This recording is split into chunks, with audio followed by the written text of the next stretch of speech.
အားလုံးပဲမင်္ဂလာပါကျွန်တော်တို့ဒီကွန်ပျူတာသင်ခန်းစာ10ကိုရောက်လာပြီပေါ့နော်အဲ့တော့ဒီမှာကျွန်တော် control နဲ့ shift key ကိုဘယ်လိုသုံးရတယ်လဲဆိုတာတွေကိုပြောသွားခြင်းနဲ့အဲ့တော့ control နဲ့ shift key ကိုရှေ့မှာလဲတကယ်တမ်းတော့ဒါသူတို့ကိုအသုံးပြုတာတွေပါခဲ့ပြီးသားဖြစ်တယ်ပေါ့နော်ဥပမာအားဖြင့်control C control V เนาะ control S เนาะစတာတွေကျွန်တော်ပြောခဲ့ပြီးသွားပြီပေါ့နော် shift ဆိုရင်လဲဒါစလုံးအကြီးအသေးရိုက်ဖို့အတွက်shift key နဲ့တွဲနေတာတွေပြောခဲ့ပြီးသွားပြီဒီနေ့တော့နည်းနည်းလေးထပ်ပြီးတော့ပြောမှာပေါ့နော်အဲ့လိုမျိုးပြောရင်းနဲ့တခါဒီကိုယ့်ရဲ့ data တွေကို USB ပေါ့နော်ဒီ memory stick လို့လည်းခေါ်ကြတယ်USB တဲကိုကျွန်တော်တို့ဘယ်လိုထည့်မလဲပြီးလို့ရှိရင်ဒီ memory stick ထဲက data ကို USB ထဲက data ကိုရောကွန်ပျူတာထဲကိုဘယ်လိုပို့မလဲပေါ့နော်အဲ့ဒါဖုန်းဆိုရင်လည်းအတူတူပါပဲเนาะဖုန်းထဲက data ကိုကွန်ပျူတာကိုပို့မယ်ကွန်ပျူတာထဲက data ကိုဖုန်းကိုပို့မယ်အတူတူပဲပေါ့နော်ဒါမျိုးလေးတွေကျွန်တော်ဘယ်လိုလုပ်ရလဲဆိုတော့ပြောသွားမှာဖြစ်တယ်အဲ့တော့ဒါလေးပိတ်လိုက်တော့မယ်ပေါ့နော်ဒါလေးပဲပြီးတော့ကျွန်တော် browser ပေါ့နော်ဒီ browser ဒါအပြင်ကိုဆွဲပြလိုက်မယ်ဒီ browser လေး Chrome လေးပေါ့နော် browser ကတော့မျိုးစားပေါင်းမျိုးစုံရှိတယ်ဒီထဲမှာကျွန်တော် Chrome ကိုပဲသုံးပြမယ်အတူတူပဲကြံတဲ့နော် Firefox တို့ Opera တို့စတာတွေသုံးလဲတိတ်အတူတူပဲပေါ့နော်မထူဘူးပြောမှလည်းတိတ်မထူသူ့ကိုဖွင့်လိုက်တာနဲ့ကျွန်တော်ကဒီ home page က Google ဖြစ်နေတော့ကြတော့ Google ထဲရောက်လာမှာဒါကတော့မဆန်းဘူးပေါ့နော်အဲ့တော့ဟိုတနေ့ကဒါ internet ဘယ်လိုချိတ်ရလဲမေးထားလေးလဲတွေ့တော့ဒီမဲ့ internet ချိတ်တာတော့ဘာမှမခက်ဘူးဒီကွန်ပျူတာကိုယ့်ရဲ့ကွန်ပျူတာရဲ့ဒီညာ test bar ရဲ့ညာဘက်မှာဒီမှာနှိပ်လိုက်လို့ရှိရင်ဒီလိုနေရာလေးကိုနှိပ်လိုက်လို့ရှိရင်ဒီမှာကိုချိတ်လို့ရတဲ့ line တွေကိုတွေ့ရတယ်ပေါ့နော်အဲဒါကိုယ့်ရဲ့ wifi ကိုရွေးပြီးတော့ချိတ်တာပဲ password တောင်းရင် password ထည့်တာပဲပေါ့နော်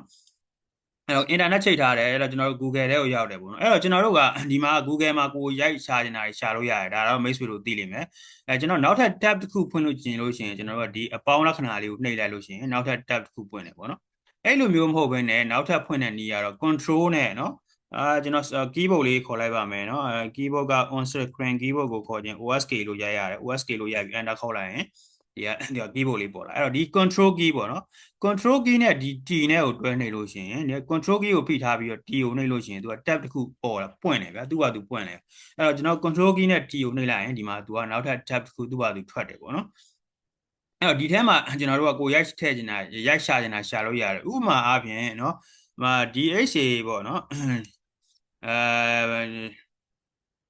DHA ကိုယ့်ရဲ့ website နာမည်တောင်မှเนาะ DHA MMA ဓမ္မ AR CHIVE ပေါ့နော်အဲ့လိုမျိုးရိုက်လိုက်တယ်CHI sorry CHI CSIV လို့ရိုက်လိုက်တယ်အဲ့တော့ကျွန်တော်ရဲ့ဒီ website ရဲ့နာမည်က dhammaarchive.com ပေါ့နော်အဲ့တော့ကျွန်တော်တို့ကသူ့ကိုအပြည့်အဝရိုက်မယ်ဆိုရင်တော့ဒီလိုမျိုး .com လို့ရိုက်ရမှာပေါ့နော် .com လို့ရိုက်ရမှာ .com လို့မရိုက်ချင်လို့ရှိရင်ကျွန်တော်ဘယ်လိုလုပ်လို့ရလဲဆိုတော့ control key နဲ့နော် enter key နဲ့ကိုတွဲနှိပ်လို့ရတယ်ဥပမာကျွန်တော် screen keyboard ကိုပြန်ပြမယ်ဆို control key နဲ့ဒီ enter key နဲ့ကိုတွဲနှိပ်လို့ရှိရင် .com ကိုသူ့ဘာသူရိုက်သွားတာကိုမိတ်ဆွေတို့တွေ့ရလိမ့်မယ်ဥပမာကျွန်တော်ပြမယ်ပေါ့နော် control key နဲ့ enter key ကိုတွဲနှိပ်လိုက်ရင်သူကသာသူဒေါ်ကွန်းကိုရိုက်သွားတယ်နားလဲသွားတာကိုကျွန်တော်တွေ့ရတယ်ဒါမျိုးလေးအလွယ်သုံးလို့ရတယ်ပေါ့နော်နောက်ကျွန်တော် control T ကိုနှိပ်တာတော့ပြောပြီး control T ကိုနှိပ်ရင်သူကနောက်ထပ် tab တစ်ခုပွင့်လာတယ်အဲ့ထဲမှာထားပါတော့ကျွန်တော်ကိုသိကျင်တာကိုရိုက်ရှာလို့ရတယ်ဗျဥပမာဒီဂင်းကာမြစ်အကြောင်းကိုရိုက်သိကျင်လို့ရှိရင်တော့ဒီမှာဂန်ကြီးဆိုပြီးတော့သူ့ရဲ့ဂင်းကာမြစ်ကိုရိုက်ရှာလိုက်တယ်ဒါဆိုဂင်းကာမြစ်နဲ့ပတ်သက်တဲ့အချက်လက်တွေကိုကျွန်တော်တို့ website တွေပါကိုတွေ့ရတယ်ပေါ့နော်အဲ့လိုမျိုးတွေ့ရတဲ့အချိန်မှာကျွန်တော်ကဒီမှာဒီ Wikipedia မှာဖော်ပြထားတဲ့ဒီဒါကိုနှိပ်ဖွင့်လိုက်လို့ရှိရင် तू ကဘာဖြစ်သွားလဲဆိုတော့ဒီထဲကိုတန်းရောက်သွားတယ်ပေါ့နော်နောက်ထပ် tab တစ်ခုပွင့်မလားနောက်ထပ် tab တစ်ခုပွင့်ခြင်းကြဘယ်လိုလုပ်ရလဲဆိုတော့ကျွန်တော်ပြန်ထွက်လိုက်မယ်ပြန်ထွက်တာ backspace ပေါ့နော်backspace ဆိုတာဒီကွန်ပျူတာမှာဒီ keyboard မှာကရေးတယ်မပါဘူးလားbackspace တော့ပါမှာပါမပါရတော့မရှိဒီမှာပေါ့နော်ဒီနေရာမှာ backspace key လေးရှိလိမ့်မယ်နော်အဲ့ဒီ backspace key လေးကိုနှိပ်လိုက်မယ်နှိပ်လိုက်လို့ရှိရင်လည်း तू ကနောက်ကိုပြန်ထွက်သွားမယ်အဲ့လိုမှမဟုတ်ရင်လည်းကျွန်တော်ဒီမှာဒီနေရာမှာပေါ့နော်ဒီနောက်များလေးကိုပြန်နှိပ်လိုက်ရင်လည်း तू ကနောက်ကိုပြန်ရောက်သွားမယ်အဲ့တော့ကျွန်တော်အခုပြောချင်တာကဘာလဲဆိုတော့ဒီနောက်ထပ် tab တစ်ခုနဲ့ဒါကိုပွင့်ခြင်းဘယ်လိုလုပ်ရလဲဆိုတော့ right click ထောက်ပြီးတော့ open link and new tab နှိပ်လိုက်ရင်လည်း तू ကဒီမှာနောက်ထပ် tab တစ်ခုမှာလာပွင့်တယ်ပေါ့နော်ဒါပေမဲ့အဲ့ထက်လွယ်တာတစ်ခုကဘာလဲဆိုတော့ကိုက control key ကိုဖိထားမယ် control key ကိုဖိထားပြီးမှဒါကိုနှိပ်လိုက်တာပိုမိုက်တယ်ပေါ့နော်ကိုကချက်ချင်းဒါပွင့်လာတာကိုတွေ့ရတယ်အဲ့တော့ဒါဆိုရင်ကျွန်တော်တို့ကဒါဂင်းကာမြစ်အကြောင်းဖတ်လို့ရတဲ့အနေထားပေါ့အဲ့တော့ဒီဂင်းကာမြစ်အကြောင်းမှာကိုကမြန်မာလိုဖတ်ချင်လဲဒီမှာမြန်မာလိုရှိလို့ရှိရင်သူကမြန်မာလိုရှာဖတ်လို့ရတယ်ဒီနေရာမှာ language ကိုရွေးပြီးတော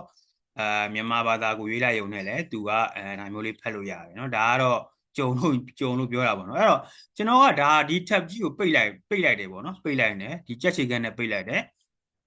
ပေးလိုက်ပြီးမှကျွန်တော်ကသတိရသွားတယ်ဟာငါပိတ်မိရတော့မှားပြီပေါ့နော်ဒါမပိတ်ချင်သေးဘူးဒါမှားပိတ်မိရဆိုကျွန်တော်ကဘယ်လိုလုပ်လို့ရလဲဆိုတော့ဒီ control key ရယ် shift key ရယ် T ရယ်ပေါ့နော်ဒီ cloud 3ခုလုံးကိုဖိနှိပ်မယ်ပေါ့နော် control shift ကိုအရင်နှိပ်ထားပြီးမှ T ကိုနှိပ်လိုက်လို့ရှိရင်စောစောကပိတ်လိုက်တဲ့ tab ကသူ့ဘာသူပြန်တက်လာတာကိုတွေ့ရလိမ့်မယ်ဥပမာအခုကျွန်တော်ပြမယ်နော်သွားနှိပ်လိုက်ပြီလို့ sorry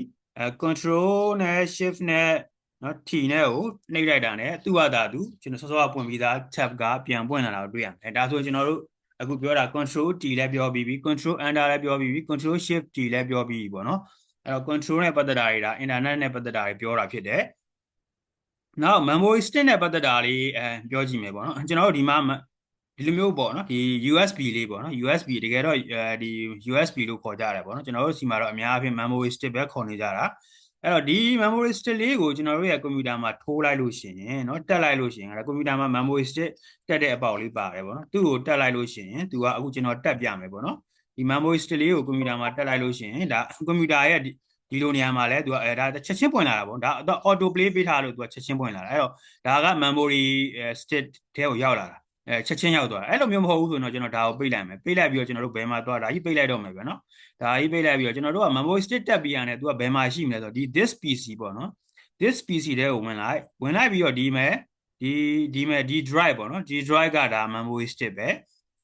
memory stick ထဲကိုဒီလိုမျိုးဝင်လို့ရတာကိုတွေ့ရတယ်ပေါ့နော်အဲ့တော့ဟုတ်ပြီကျွန်တော်တို့ set ထဲကဒါလေးအောက်ခဏချလိုက်မယ်ကျွန်တော်တို့ set ထဲက data တွေကိုဒီ memory stick ထဲကိုထည့်ခြင်းလဲဆိုဘယ်လိုလုပ်လို့ရလဲဆိုတော့ကျွန်တော်ဒီမှာ data ဆိုတဲ့ folder လေးဒီမှာရှိကြိုလုပ်ထားတယ်အဲ့တော့ data ဆိုတဲ့ folder လေးကိုဝင်လိုက်တယ်ပေါ့နော်ဝင်လိုက်ပြီးလို့ရှိရင်ဒီမှာ folder ပေါင်း15ခုရှိတယ်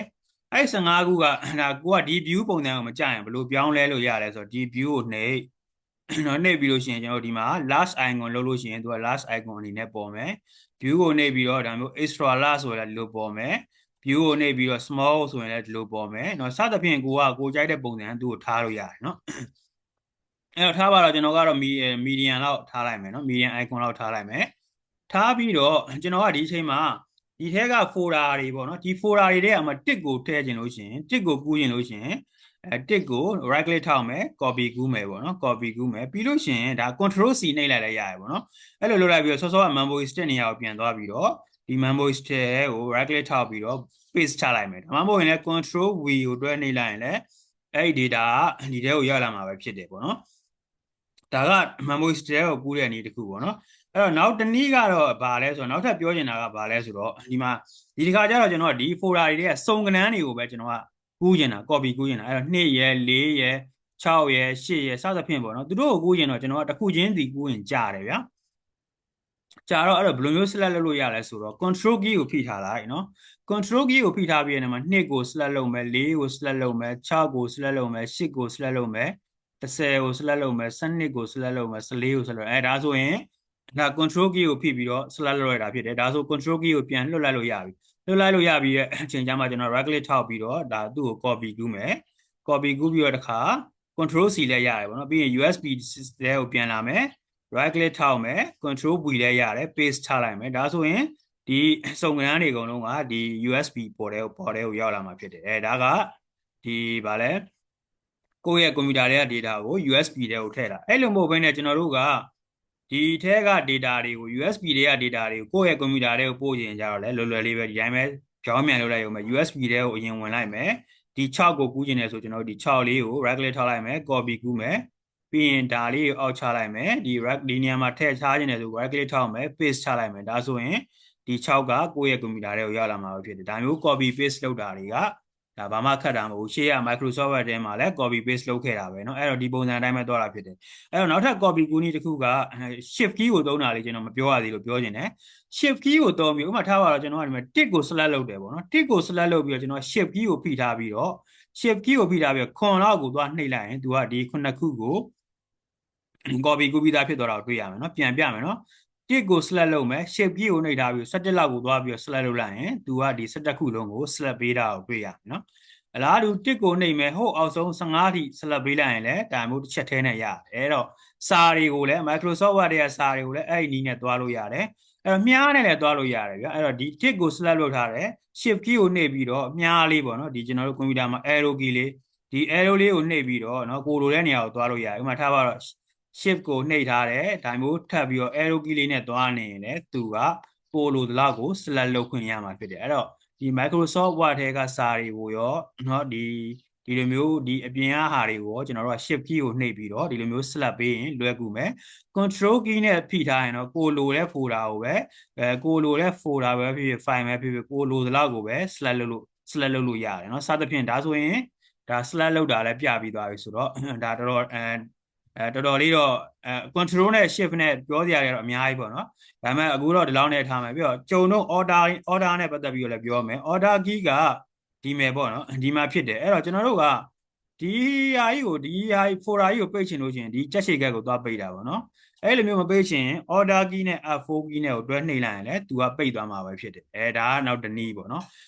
အဲ့တော့စသဖြင့်ကျွန်တော်တို့လုပ်လို့ရမှာဖြစ်တယ်နောက်ဘာတွေပြော USB ကတော့เนาะ USB တွေကကူးချင်တော့ထားပါတော့ USB ကိုဒီထဲသွားပြီးတော့ USB ဒီမှာရှိနေတယ်ဒါမှမဟုတ်ဒီဘက်မှာရှိနေเนาะစသဖြင့် USB ကိုဖွင့်ပြီးတော့ကိုလိုတဲ့ folder တွေကို select ပေးလို့ရတယ်ဥပမာကျွန်တော်ကဒီမှာဒီနေရာကို select ပေးပြီးတော့ shift key ကိုဖိပြီးတော့ကိုလိုတလောက်ကိုပဲsorry control key ကိုနှိပ်ပြီးကိုလိုတလောက်ကိုပဲစသဖြင့်လည်း select ပေးလို့ရတယ်အဲ့တော့ပြောစရာကြံတယ်မှတ်ပြောစရာမရှိတော့ဘူးမှတ်ပြီးတော့เนาะဒါပိတ်အ